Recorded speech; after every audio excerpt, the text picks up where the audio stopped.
Hello guys, welcome back to anime revisit. I hope आप सब लोग खुश होंगे एंड अपने अपने घर में आप सब लोग मज़े लेते ही रहते हो। Guys first of all thank you, आप जो लोग सपोर्ट दिखा रहे हो। हमने फाइनली क्रॉस कर चुके हैं 1250 सब्सक्राइबर्स, तो thank you for that.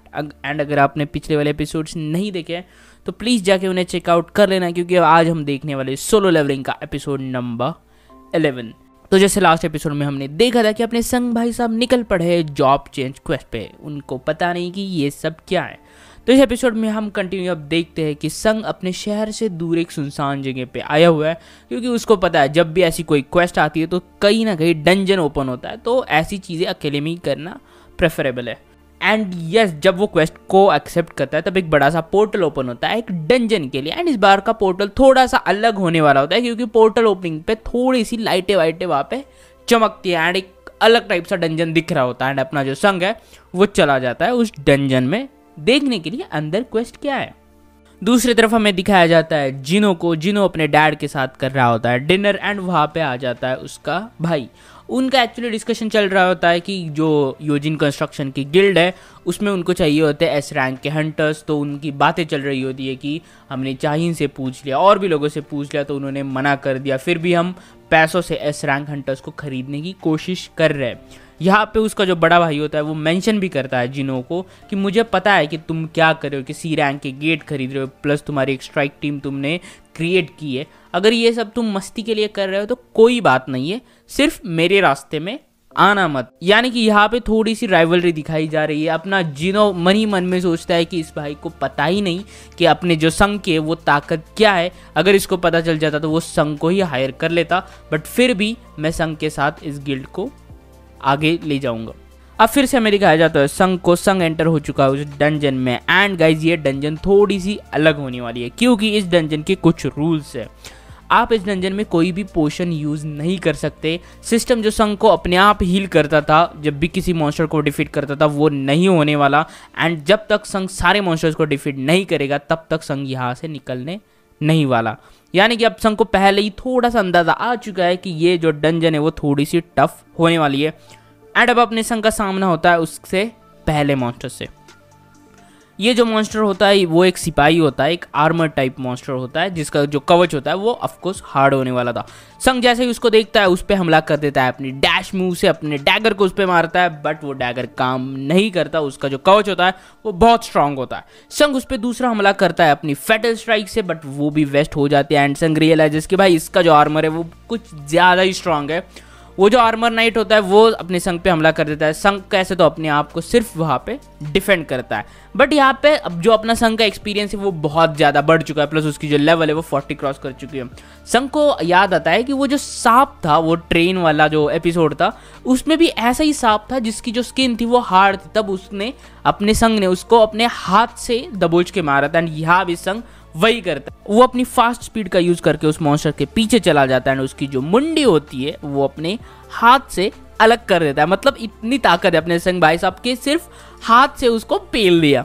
But इसमें अपना जो संग है वो थोड़ा सा थकान महसूस करता है, क्योंकि ऑफकोर्स उसकी जो कोई भी एचपी या एमपी बोलो वो रिकवर नहीं होने वाली। एंड ये चल ही रहा होता है कि तभी बहुत सारे जो मॉन्स्टर्स होते हैं, नाइट जो आर्मर टाइप मॉन्स्टर्स होते हैं, वो अपने संग पे हमला कर देते हैं। बट अपना संग पीछे हटने वाला नहीं है भाई। अपना संग भी उन पे हमला कर देता है, एक एक करके सबको डिफीट कर रहा होता है।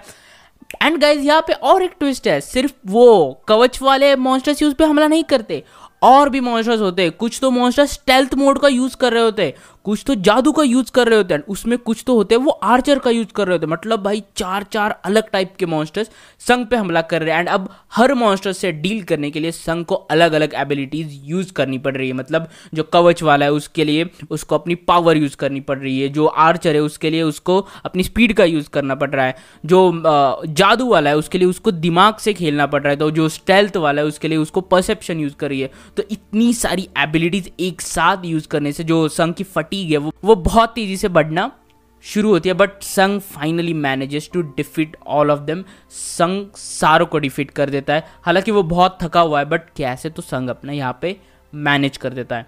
संघ को उन जो मॉन्स्टर्स होते हैं उनको डिफीट करने के बाद थोड़ा सा पोशन मिलता है मॉन्स्टर्स से। एंड यही पोशन संघ सिर्फ यूज कर सकता है, कोई एक्स्ट्रा का यूज नहीं कर सकता, जिसकी वजह से संघ की जो एचपी होती है वो थोड़ी सी रिकवर होती है एंड जो संग की अगली आने वाली फाइट है उसके लिए वो अभी प्रिपेयर कर रहा है। यहाँ पे अपने संग को थोड़े से और आइटम्स मिलते हैं कि जैसे कि आर्मर्स होता है, जैसे कि बॉडी आर्मर्स होते हैं वो मिलते हैं एंड ये जो आर्मर्स होते हैं वो इनविजिबल होते हैं, जिसकी वजह से अपना संग का जो डैमेज डीलिंग की कैपेसिटी है वो बढ़ जाती है। प्लस उसके जो किक्स है या मूवमेंट्स है इसमें वो आर्मर बीच में नहीं आने वाला एंड प्लस पॉइंट है कि ये किसी को दिख भी नहीं रहा, तो किसी को पता भी नहीं है कि संग ने ये आर्मर पहना हुआ है। हमें एपिसोड में दूसरे लोगों को भी दिखाया जाता है कि जैसे हमने देखा था कि जो गिल्ड के जो 2 मास्टर्स है उनकी मीटिंग हुई थी एंड उनमें जेजू आइलैंड के बारे में कुछ डिस्कशन हुई थी। तो अभी फाइनली जो जेजू आइलैंड का जो मिशन होता है वो यहाँ पे स्टार्ट होता है। उनका मिशन ये होता है कि जेजू आइलैंड पे जो मॉन्स्टर्स है उनको एक टाइप की जानकारी लेनी होती है एंड एक माइनर सा अटैक लॉन्च करना होता है। तो हंटर्स एसोसिएशन की भी परमिशन लेती है एंड बहुत सारे जो एस रैंक के हंटर्स है उनको वो लेके जा रहा है, यानी कि ये जो मिशन होने वाला है वो बहुत ही ज़्यादा इंपॉर्टेंट होने वाला है एंड हम देखेंगे कि क्या संग इसमें भाग लेगा या संग पे इसका कैसे इम्पैक्ट पड़ेगा। एंड अब संग उस डंजन में आगे बढ़ते जा रहा है। गाइस जब तक संग इस डंजन को क्लियर नहीं करेगा वो यहाँ से बाहर नहीं जा सकता। इवन उसके पास टेलीपोर्टेशन स्टोन हुआ फिर भी उसको फाइनल मॉन्स्टर्स को यहाँ पे हराना ही होगा। तो उसके सामने आता है फाइनल एक बड़ा सा दरवाजा। जैसे ही वो दरवाजा खोलता है अंदर से एक ऑरा उसके चेहरे पे आता है एंड उसको ये ऑरा सेम फील होता है जो डबल डंजन था या आपको पता होगा जो टेंपल में उसके साथ हुआ था, सेम फीलिंग उसको आती है। उसकी जो बॉडी की जो एक एक नस होती है उसको वो फीलिंग पता है, क्योंकि वो जो डर होता है वो उसको पता है एंड उसकी जो बॉडी है वो यहाँ पे कांपना शुरू होती है, क्योंकि वो जो डर वाली फीलिंग है उसको वो महसूस कर पा रहा होता है। एंड जैसे ही वो सामने आता है तो उसका जो एनिमी होता है वो फाइनली वहाँ पे अपने आप को रिवील कर देता है एंड उसका जो एनिमी होता है नाइट कमांडर एग्रेट।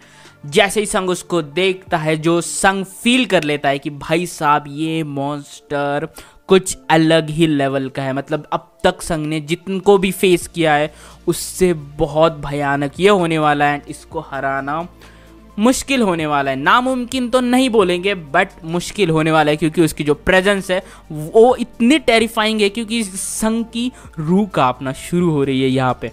बट अब दूसरा कोई रास्ता नहीं है, संग को उसको चैलेंज करना होगा एंड उस एग्रीड को यहाँ पे हराना होगा। एंड अब फाइनली शुरू हो जाती है लड़ाई उस नाइट एंड संग में। उस जो नाइट की स्पीड होती है वो बहुत तेज़ होती है, उस बहुत तेज़ स्पीड से वो अपने संग पे हमला कर देता है। संग अपना डैगर निकालता है एंड उसकी जो तलवार होता है उसको डिफेंड कर देता है। बट गाइस जो उस नाइट की तलवार है उसमें बहुत ज़्यादा पावर है, क्योंकि उसकी एक स्ट्राइक से पीछे की दीवार है उसके लिटरली टुकड़े टुकड़े हो रहे, मतलब वो पत्थर को काट रहा होता है, वो हवा को काट रहा होता है। संग की इस चीज को देख के लिटरली फट जाती है, क्योंकि अगर भाई उस नाइट की एक भी तलवार इसको हिट हुई ना तो अपने संग भाई साहब का जो काम है वो तमाम होगा। संग सिर्फ अपने आप को डिफेंड कर रहा है, क्योंकि भाई उसकी जो तलवार है वो इतने स्पीड से आ रही है, प्लस वो जो नाइट है वो बहुत ही ज़्यादा पावरफुल होता है। संग कैसे तो अपनी डैश या अपनी स्पीड से उसको डॉच करने की कोशिश कर रहा है, बट नाइट कंटिन्यूसली उस पर हमला कर रहा है। संग कैसे तो मैनेज करके अपनी जो डैगर की एक हिट है वो उस नाइट पे लैंड कर देता है। बट गाइस उस नाइट का जो आर्मर होता है वो इतना स्ट्रांग होता है कि वो आसानी से डॉच कर देता है, मतलब उसको डिफेंड करने की भी जरूरत नहीं है, क्योंकि वो ऑलरेडी उतना पावरफुल है, प्लस उसके पास उसका जो कवच है वो उतना ज्यादा स्ट्रांग है। संग को पता ही नहीं चल रहा भाई इसको हराऊं कैसे, क्योंकि उसका ऑलरेडी पावर इतने हाई लेवल पे, उसका स्पीड उसके हाई लेवल पे, अपना जो संग है वो उसके स्पीड को मैच कर पा रहा है, बट उसकी जो पावर है वो नेक्स्ट लेवल पे। एंड संग यहाँ पे रियलाइज कर देता है कि भाई अगर मैं इसको डैगर से नहीं हरा पाऊंगा ना तो मैं इसको हाथ से हरा पाऊंगा, क्योंकि संग ने जो पिछले वाले मॉन्स्टर्स होते हैं जिनका आर्मर स्ट्रांग होता है उनको हाथ से हराया है। तो संग उसको फिस्ट फाइट के लिए चैलेंज कर देता है एंड अपना नाइट बोलता है भाई एक मर्द को चैलेंज कर रहा है तो ये ले मैं अभी फिस्ट फाइट से तुझ पे हमला कर देता हूँ। बट ये संग की बहुत बड़ी गलती होती है, क्योंकि वो जब नाइट अपने फिस्ट से हमला कर देता है ना भाई, एक पंच में संग का भरता बना देता है। एक पंच में संग की हालत खराब हो जाती है, दूसरे पंच में तो संग जो वॉल होती है उसमें चला जाता है। वो नाइट इतना तेज मार रहा होता है ना भाई कि संग का जो आर्मर होता है ना उसने जो पहना था इसके वजह से संग बचा हुआ है, वरना वो जो नाइट होता है लिटरली उसका जो वड़ा पाव बोलो कुछ भी बोलो इतना बहुत खतरनाक पेल रहा होता है अपने संग को। बट भाई पिक्चर अभी बाकी है। संग इतने आसानी से तो अपनी हार नहीं मानने वाला। संग को कैसे तो उसको हराना है, तो संग यहाँ पे अपनी जो इतना पूरा एक्सपीरियंस है, पूरी पावर है, पूरी जान लगा देता है। अपनी जो स्पीड है, उसके डैश है, उसकी जो जितनी भी सारी एबिलिटीज है, उससे उस नाइट पे हमला करना शुरू कर देता है। बट नाइट कैसे तो उसको डिफेंड कर पा रहा है। बट जो संग है वो भी अपनी पूरी ताकत लगा रहा है, कभी ऊपर से हमला कर रहा है, कभी साइड से हमला कर पा रहा है। नाइट उसको डिफेंड कर रहा होता है। संग अपनी जो सारी पावर्स है, जो उसकी डैश है, उसकी 30 पावर्स है, उसको एक्टिवेट कर देता है। उस नाइट का जो स्पीड है उसको मैच करना शुरू कर देता है। एंड गाइज उसका जो मार्शल आर्ट है अपने संग का, वो फाइनल काम पे आता है। एंड एक हिट गाइज, एक जो किक होती है, वो फाइनली उस जो नाइट होता है उस पर वो लैंड कर देता है। थोड़ा सा संग खुश होता है कि मैंने भाई एक तो लात मारी उसको, बट खुश होने की इतनी ज़रूरत नहीं है, क्योंकि वो नाइट और ज़्यादा गुस्सा होता है। एंड संग को भाई पील देता है, भरता बना रहा है संग को, बहुत पील रहा होता है संग को। बट अपना संग भी भाई हार नहीं मानने वाला, क्योंकि इसको हराया नहीं तो क्या फ़ायदा भाई। संग तो वैसे भी यहाँ पे मरने वाला है। एंड संग यहाँ पे हार मानने को तैयार नहीं है। संग अपने नाइट पे हमला कर रहा है। नाइट कौन से भी पंच मार दे, संग उसको झेल रहा है। भाई तो कितना भी मार ले, मेरा भाई संग यहाँ पे हटने वाला नहीं है। बट वो जो नाइट होता है उसकी पावर बहुत ज़्यादा ओवरवेलमिंग होती है, वो अपने संग पे भारी पड़ रहा होता है। एंड फाइनली वो एक ऐसा पंच मार देता है जिससे संग भाई हवा में उड़ जाता है, वॉल से टकराता है। एंड वो जो थ्रोन होता है, वो जो सिंहासन होता है, उस पे जाके गिर जाता है। संग की अपनी हालत बहुत बुरी तरह है। संग यहाँ पे बहुत ज़्यादा टायर्ड हो चुका है, ऊपर से बहुत ज़्यादा जख्मी है। वो अपनी जो HP है वो रिकवर नहीं कर सकता। एंड एक सिंबॉलिकल रिप्रेजेंटेशन दिखाया गया है, क्योंकि वो जो सिंहासन होता है वो एम्प्टी होता है। एंड यहाँ पे अपना संग दिखाया गया है जख्मी हालत में, अब है वहाँ पे बैठा हुआ है। बट आगे जाके ये एक रिप्रेजेंटेशन है या एक बोलो हिंट है कि संग वहाँ का किंग बनने वाला है। हमें पता नहीं, जैसे ही हम बात कर रहे हैं। एंड अब अपना जो नाइट है वो यहाँ पे आता है अपने संग को फिनिश करने के लिए। संग पूरी तरह से थका हुआ होता है, संग ऊपर भी नहीं देख रहा होता है। अपना जो नाइट है वो निकालता है अपनी तलवार एंड अपने संग पे हमला करने वाला होता है, उसका सर फोड़ने वाला था। इसी में अपनी जो संग के अंदर की जो विल पावर है वो जाग जाती है। एंड वो उस तलवार को पकड़ लेता है, बोलता है भाई कमज़ोर समझा क्या, अभी तक हार नहीं माना, तुझको तो पेल के जाऊंगा। एंड संग पूरे गुस्से में उस नाइट पे हमला कर देता है, अपना जो डैगर निकालता है एंड उसका जो सीना होता है उसमें भोंक देता है। वो डैगर बहुत अंदर नहीं जा पाता, बट भाई थोड़ी सी जख्म होता है, जिसकी वजह से संग को थोड़ा सा कॉन्फिडेंस आता है। नाइट फिर भी अपने संग पे हमला कर देता है, संग की जो हालत है वो खराब कर देता है। संग की जो HP होती है वो बहुत ज़्यादा लो हुई होती है। बट संग यहाँ पे हार नहीं मानने वाला, फिर भी वो नाइट से फाइट कर रहा है। वो जो अपना डैगर है उसको इन्वेंट्री में बुलाता है एंड उसको निकालता है एंड बार बार उस नाइट को स्टैब करना शुरू कर देता है। कभी सीने पे, कभी हाथ पे, कभी पेट में, कभी कंधे पे मार रहा है भाई। जब तक मरेगा नहीं तब तक छोड़ेगा नहीं। एंड जो संग है उस पर लगातार उस डैगर से हमला करने के बाद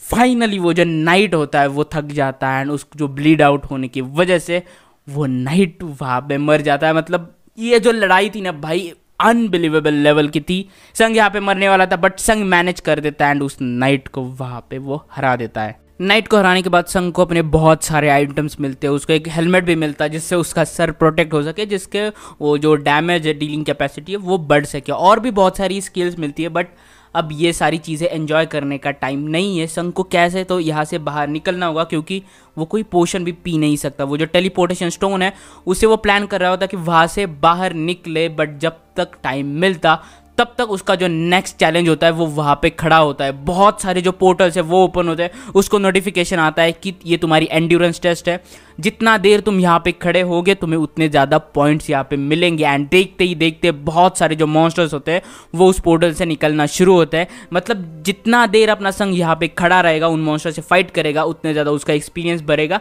एंड उसकी जो लेवल है वो बढ़ेगी। एंड फिर वो अपना संग उन मॉन्स्टर्स पे हमला करना शुरू कर देता है, एक एक करके उन मॉन्स्टर्स को वो डिफीट कर देता है। बट भाई अपने जो संग की जो HP है वो ऑलरेडी कम है, उसकी जो फटीग है वो हाई लेवल पे पहुंच चुकी है। इसलिए संग को जल्दी से जल्दी यहाँ से निकलना होता है। वो स्टेल्थ मोड का यूज करके वहां से छिपने की कोशिश करता है कि मैं बहुत देर तक यहाँ से छिप पाऊंगा। बट वहां पे जो जादूगर होता है वो अपने संग को देख लेता है, उसका स्टेल्थ मोड भी चला जाता है। वो अपने टेलीपोर्टेशन स्टोन का यूज करने जा रहा होता है, तब तक एक मॉन्स्टर तलवार से उस टेलीपोर्टेशन स्टोन को वहां से उड़ा देता है। एंड अब अपने संग के पास ना ही बची है HP, ना ही बचा है टेलीपोर्टेशन स्टोन। बहुत सारे मॉन्स्टर उस पर हमला कर देते हैं एंड इसी के साथ ये एपिसोड यहाँ पे खत्म होता है। हमें पता नहीं भाई अगले एपिसोड में क्या होगा, बट भाई ये सीरीज़ बहुत ही ज़्यादा इंटरेस्टिंग बनते जा रही है। अगर आपको मज़ा आया होगा तो भाई लाइक ज़रूर कर देना। हम मिलते हैं नेक्स्ट एपिसोड में, तब तक के लिए stay tuned, peace out and sayonara।